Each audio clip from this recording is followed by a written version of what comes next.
High friends, welcome to Admantech. நம்ம இந்த வீடியோவில் என்ன பார்க்க போகிறோம் அப்படின்னா, ஜீவன அம்சம் அப்படின்னு கேள்விப்பட்டிருப்பீங்க. அதாவது ஒருத்தருக்கு அவங்க கூட வாழ விருப்பம் இல்லைனாலும், இல்லை நம்ம எதுக்காக அவங்களுக்கு அமௌண்ட் நம்ம கொடுக்குறதா ஜீவனாம்சம் தரலாம். அந்த ஜீவனாம்சத்தை தீர்மானிக்க இனிமே இந்த ரூல்ஸ் எல்லாமே இருக்கணும் அப்படின்னு சொல்லிட்டு உச்சநீதிமன்றம் சொல்லியிருக்காங்க. ஜீவனாம்சம் தொடர்பாக மனைவி மற்றும் மாமியார் கொடுத்த தொல்லையால் ஒருவர் இறந்தே போயிருக்காரு. அவர் தற்கொலை செஞ்சுட்டு இருக்கிறதுனால இந்த விவகாரம் ஏற்பட்ட நிலையில் தான் ஜீவனாம்ச தொகையை நிர்ணயிக்க உச்சநீதிமன்றம் 8 வழிகாட்டுதலை சொல்லியிருக்காங்க.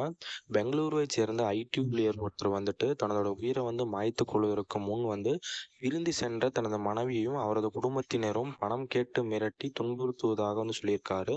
மேலும் விவாகரத்து வழக்கில் நீதித்துறை மனைவிக்கு சாதகமாக செயல்படுவதாகவும் தனது 24 பக்க தற்கொலை கடிதத்தில் குற்றம் சாட்டி இருந்ததாகவும் சொல்லிடுறாங்க. இது விவாதமாக மாற வலைதளங்களில் மென்டூ பிரச்சாரம் வலுவடைந்து இருக்கு. இதற்கு மத்தியில தான் விவாகரத்து வழக்குகளை ஜீவனாம்ச தொகையை நிர்ணயிக்க உச்சநீதிமன்றம் 8 வழிகாட்டுதல் சொல்லியிருக்காங்க. நீதிபதிகள் விக்ரம் நாத் மற்றும் பிரசன்னா பி பர்லே அடங்கிய உச்சநீதிமன்ற அமர்வு என்ன சொல்லியிருக்காங்க அப்படின்னா, இந்து தம்பதிகள் சம்பந்தப்பட்ட விவாகரத்து வழக்கில் இறுதி ஜீவனாம்ச தொகையை தீர்மானிப்பதற்கான வழிகாட்டுதல் சொல்லியிருக்காங்க. அதாவது நம்பர் 1 என்னன்னு பார்த்தீங்கன்னா, கணவன் மற்றும் மனைவியின் சமூக மற்றும் பொருளாதார நிலை. 2வது, மனைவி மற்றும் குழந்தைகளின் நியாயமான எதிர்கால தேவைகள். கணவன் மனைவியின் தனிப்பட்ட தகுதிகள் மற்றும் அவர்கள் பார்க்கும் வேலை. கணவரின் வருமானம் மற்றும் அவருக்கு உள்ள சொத்துக்கள். கணவன் வீட்டில் மனைவி அனுபவிக்கும் வாழ்க்கை தரம்.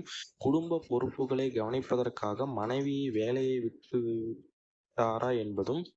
அப்படி வேலைக்கு போகாத மனைவிக்கு சட்ட போராட்டத்திற்கு தேவையான செலவு.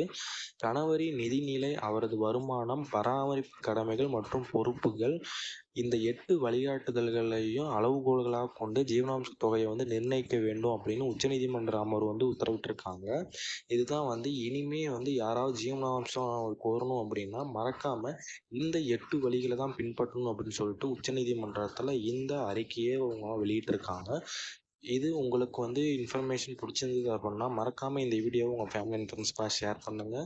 இதே மாதிரி ஜீவனாம்சம் அப்ளை பண்ணணும்னு தோணுச்சு அப்படின்னா மறக்காமல் இவ்வளோ சஜஷன் எல்லாமே உங்கள் லாயர்கிட்ட கேட்டதுக்கு அப்புறம் அப்ளை பண்ணுங்கள் ஃப்ரெண்ட்ஸ். தேங்க்யூ.